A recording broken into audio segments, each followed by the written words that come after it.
haciendo el análisis de lo que ocurrió ayer, allanamientos en oficinas y propiedades vinculadas con el exministro de Comunicaciones Félix Alvarado, un caso bajo reserva. Le secuestran su pasaporte, su computadora. Una cosa, no están gravísticamente unidos, y eso ya es punto de partida. Le da complicaciones y debilidades. Yo sí creo que lo mencioné, pues un acercamiento entre ellos dos por las responsabilidades que tienen a su cargo. Entiendo legalmente, pues él no puede citarla, la va a invitar, y sería deseable que ella accediera y que tuviera un intercambio. ¿Por qué se lo digo? Porque el presidente Arévalo, si algo tiene, una larga experiencia internacional de acercamiento, de posiciones, de manejo de conflictos, que obviamente nunca es lo mismo ser un mediador o un facilitador que ser un actor directo, pero él sabe que es tan importante en todos los conflictos que hay, se busca que los actores principales tengan un acercamiento personal. Eso es parte del guión, pues, de este tipo de situaciones. Y escuchando a Edgar, pues yo sé que los diálogos, que los consensos están como muy desacreditados. Si se hace conciencia con el apoyo de los medios de comunicación del nivel de crisis institucional que estamos viviendo, creo que podría lograrse renovando los liderazgos tradicionales que se han citado para este tipo de cosas. Guatemala es un país joven, es un país donde hay un liderazgo emergente al que hay que darle sus espacios, y quizá ellos vean con menos mochila cargado de rencores y de ya causas asumidas para poder encontrarle una solución. El presidente dijo, no voy a somatar mesa, porque ¿qué significa? Alguien le está diciendo somate mesa, y eso no va en la manera de hacer de él. Eso es, cada quien tiene temperamentos y formas de abordar las situaciones, pero lo único que no puede hacer es no hacer nada, porque esto se está tensando demasiado. Entiendo, y habría que preguntar que con liderazgos y comunidades indígenas él mantiene unas mesas y unas visitas y unas vinculaciones, pues eso es positivo, porque uno tiende a hablar todo muy urbano, muy capitalino y desde los actores de siempre. Entonces yo creo que él en ese sentido debe recordar que la mayoría de su voto fue joven, educado, urbano. Entonces es una buena combinación con lo que él ha hecho de buscar en el área rural la población que no necesariamente votó por él en la primera vuelta. Rápidamente, licenciada Zelaya, ¿qué podría ganar la fiscal general con reunirse con el presidente Arévalo, tomando en cuenta que los días, las semanas, los meses van a pasar y va a llegar 2026? Pues mire, ella siempre expresa públicamente, lo hace diciendo que es apegada totalmente a la ley, al derecho. Entonces creo que sí es posible preguntarle los casos en reserva también que van con la administración Yamatei, qué grado de avance tienen, porque sí es un desbalance ante uno que es un ciudadano de a pie. Sí es un desbalance muy grande que un ministro renuncie y al día siguiente tenga ya en marcha una causa. Yo, como le digo, he conocido de casos muy extremos, incluso en procesos de paz, donde que se gana. Voy a ser soñadora, pero imagine, el caso más emblemático es Mandela con Claire. Pues hablaron y llegó a ser su vicepresidente. Entonces yo creo que tenemos que agotar todas las vías, menos dejar sin hacer nada. Gracias, licenciada Zelaya. Pasó con el licenciado Jonathan Lemos. Licenciado Lemos, se habla de que el presidente debería somatar la mesa. ¿Y usted cómo se imagina ese somatón? ¿Cómo tendría que ser? Bueno, primero tendría que preguntarme si estoy de acuerdo con que se somate la mesa.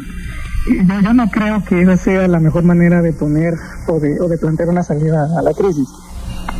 Lo que yo tengo, digamos, que no en mente, sino que la percepción que sostengo, es que creo que siempre se da una salida elitista a este tipo de crisis, ¿no? Siempre es esa estrategia de llamar, el famoso, siempre esa expresión de los grupos de notables, siempre se arman esas mesas, y siempre son casi siempre las mismas personas asistiendo a estos grupos, y ya llevamos unas buenas décadas, ¿verdad?, de tratar de hacer lo mismo sin lograr los resultados deseados. Creo que el problema de fondo en el país, aunque hay muchos, pero uno de ellos es una desconexión entre la gente y sus élites, entre la gente y los partidos políticos, entre la gente y sus representantes. Creo que tiene que haber de parte del presidente un trabajo mucho más arduo de conectar con el guatemalteco ¿verdad? El guatemalteco que está viviendo el día a día, en el día a día, las consecuencias de la falta de políticas y de resultados que se han multiplicado desde el Estado de Guatemala. No es hablar con los líderes solamente, tiene que conectar con la gente. Y la gente está demandando algo, la gente está demandando una mejora en su calidad de vida. Y lo que está haciendo en este caso los actores detrás del Ministerio Público es básicamente querer violentar la voluntad de la gente. La gente votó en el 2023 por la opción de Bernardo Arévalo, nos guste o no nos guste. La gente votó por eso y el Ministerio Público quiere revertir los resultados de ese proceso. Para mí eso está muy claro. El presidente se tiene que acercar a la gente, tiene que hacer esa conexión y estoy convencido que la gente va a apoyarlo en la que sea la decisión que él tome para poder salir de esta situación en la que se encuentra el país. Pero siempre y cuando nos mantengamos las élites por un lado y la gente por otro, creo que el país no tiene, digamos, un camino o una trayectoria a la cual podría perseguir. Licenciado, hablemos, ¿qué le queda al presidente si usted dice que, bueno, entiendo que usted no está del todo de acuerdo con un somatón de mesa, pero qué puede hacer el mandatario frente a una situación de que se confirma la renuncia de un ministro el viernes y hay un allanamiento en su residencia el domingo siguiente, es decir, 48 horas más tarde? ¿No es eso una declaratoria de guerra que se repite y se repite? Pues es lo que le decía, ¿no? ¿Por qué no, por ejemplo, una estrategia de comunicación para comunicarle a la gente lo que pasa? Para escuchar a la gente, ¿qué es lo que la gente, cómo la gente ve que se podría salir de esta situación? Muchas veces pensamos, ¿no? Que porque tenemos un título de Harvard o donde está una universidad, pero hay mucha sabiduría en lo que la gente guatemalteco está viviendo, ¿no? Y lo que le puede decir al presidente, mira, señor presidente, esta sería una forma de poder resolver esta situación. El presidente tiene que escuchar más que asesores, más que élites, tiene que escuchar a la gente, salir a la calle, comunicar, estar en los medios todos los días si es necesario, y creo que de ahí van a venir las soluciones para poder salir de esta situación. Bueno, paso ahora con el licenciado Edgar Ortiz y voy también a su cuenta de X, licenciado. Lo cito directo, en apenas 12 meses la Fiscalía ha iniciado más casos contra esta administración, la de Arévalo, y su partido que en los 4 años completos de la administración anterior. Esto en el contexto actual, ¿qué significa? Licenciado Ortiz, ¿está con nosotros? Perdón, que estaba silenciado. Disculpe usted. Adelante. Perdón, aquí hay 2 explicaciones posibles. Hipótesis número 1 es que el gobierno anterior fue el gobierno con el mayor presupuesto de la historia y el más impoluto de todos los tiempos. Los guatemaltecos no sabíamos lo que teníamos y evidentemente todo fue una ilusión. Las carreteras no las vemos y quién sabe qué. Por la otra explicación es, bueno, evidentemente la Fiscalía no mira para otro lado en los casos de corrupción realmente importantes y ataca directamente al partido. Yo lo dejo a discreción de la audiencia, aunque en mi opinión la respuesta es bastante simple. Y ese es un poco el objetivo del tweet. Es decir, como sociedad, yo sé que Jonathan habla de un aspecto muy importante. La gente, el pueblo. 2023 fue un momento de mucha dificultad para el país durante la transición y el pueblo fue quien defendió la democracia. No defendió ni siquiera el presidente Arévalo, defendió la democracia. Ahora, en este momento también hay que decirlo, parte del rol de las élites es reconocer la crisis en la que vivimos.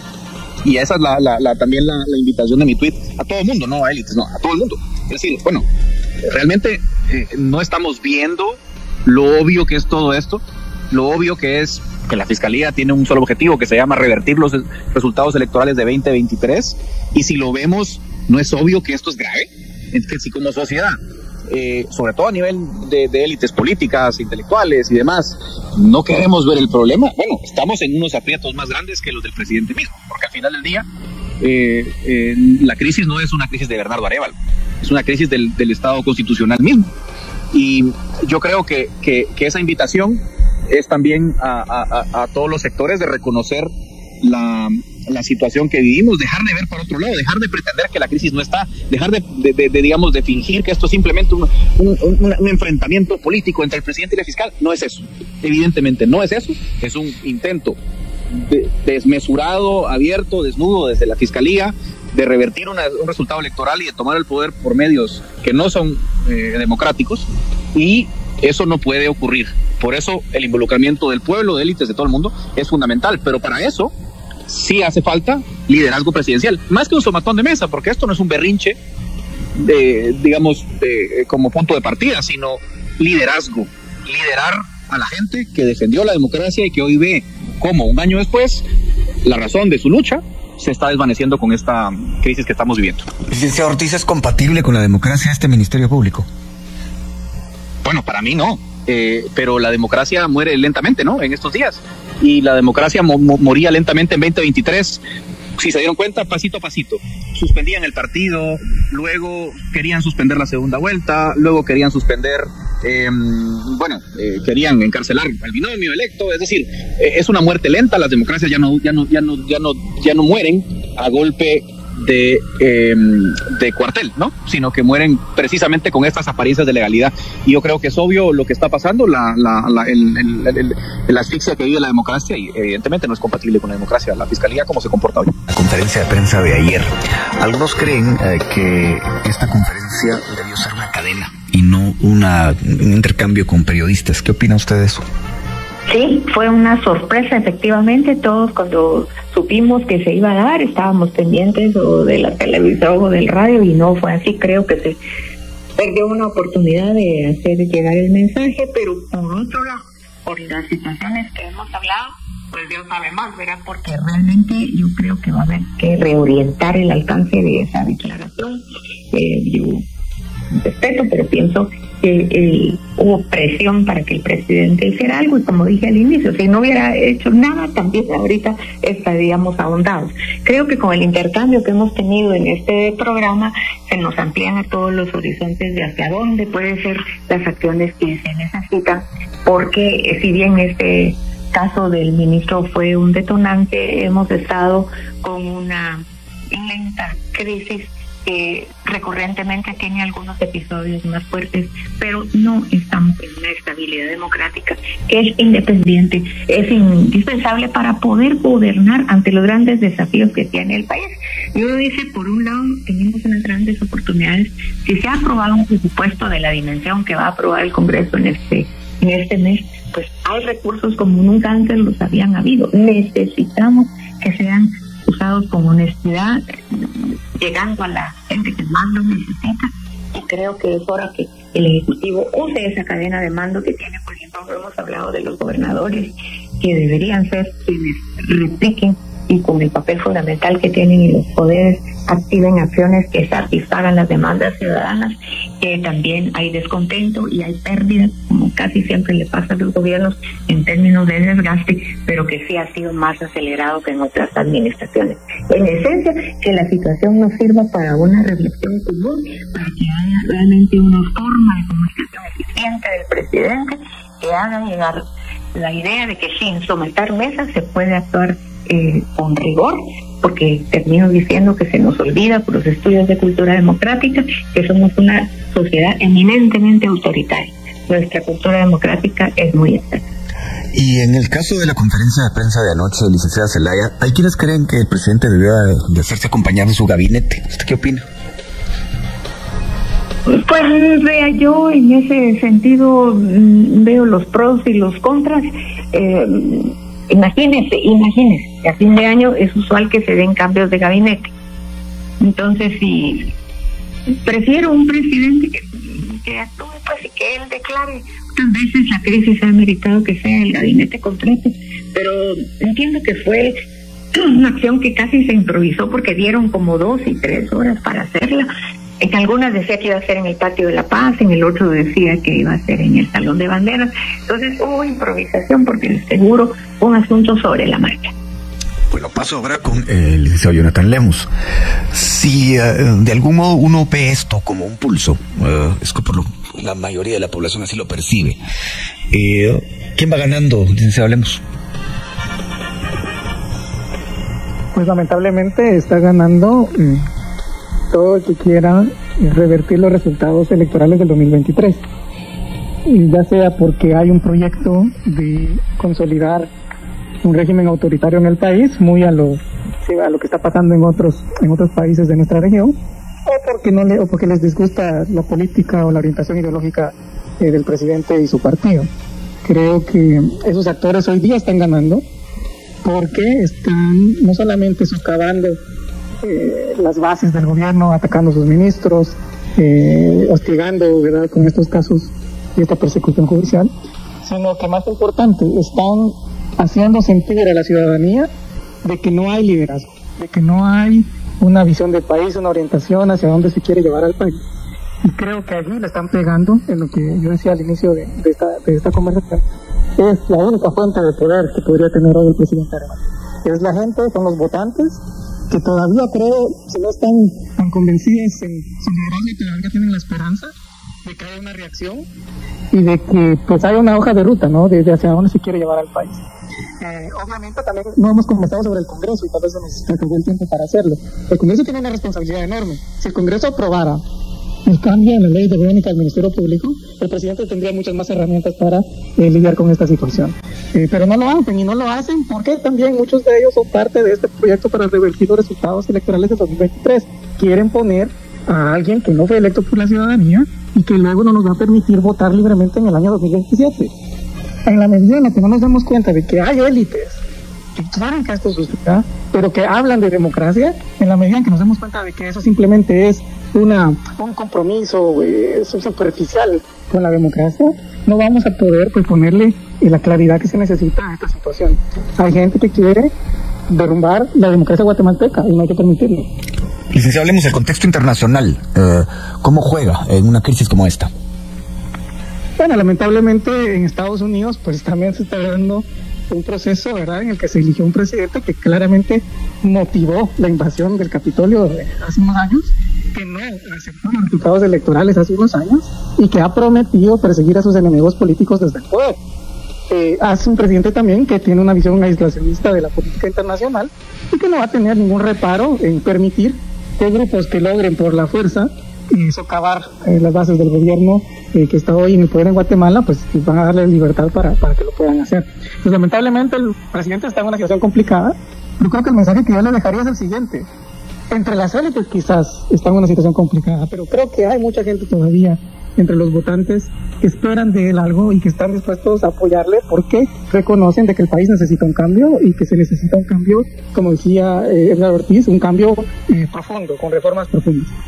Gracias, licenciado. Hablemos paso y termino ya con el licenciado Edgar Ortiz. Licenciado Ortiz, el siguiente paso que le toca al presidente hacer, especialmente si sigue la persecución contra personas allegadas a él, cercanas a él. Disculpe, Felipe, se interrumpió. Adelante, le escuchamos, licenciado.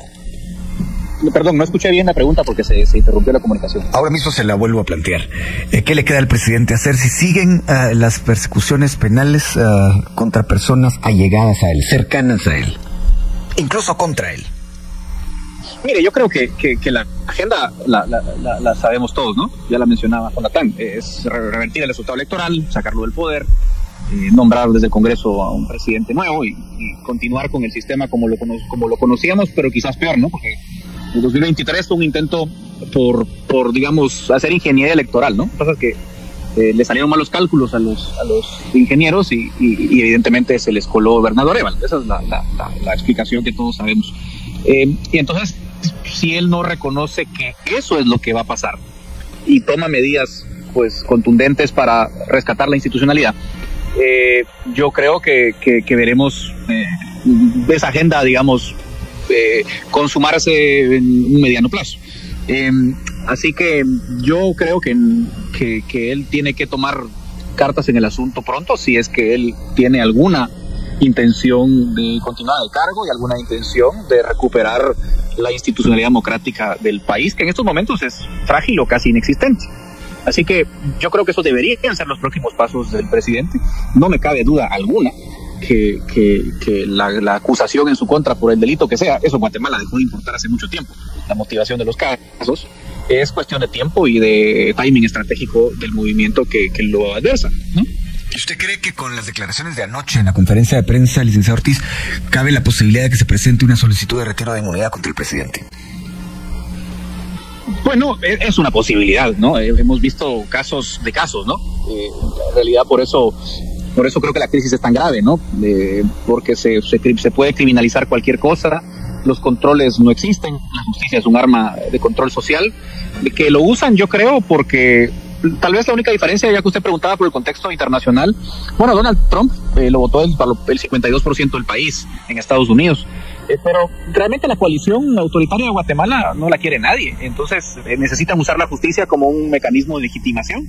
La están usando en ese sentido, pero esa legitimidad es muy frágil, y lo que ellos no ven en su irresponsabilidad es que si ellos continúan con esa ruta, bueno, gobernarán ilegítimamente, tendrán que reprimir con mayor fuerza que lo han hecho hasta ahora, y eso para el país es terrible y es grave, y pareciera ser que mucha gente no lo quiere ver, pero es así. Y bien, hasta acá el video de hoy. Recuerden que ustedes tienen la última opinión que pueden dejar acá abajo en la cajita de comentarios. Dicho esto, nos vemos hasta el siguiente video. Adiós.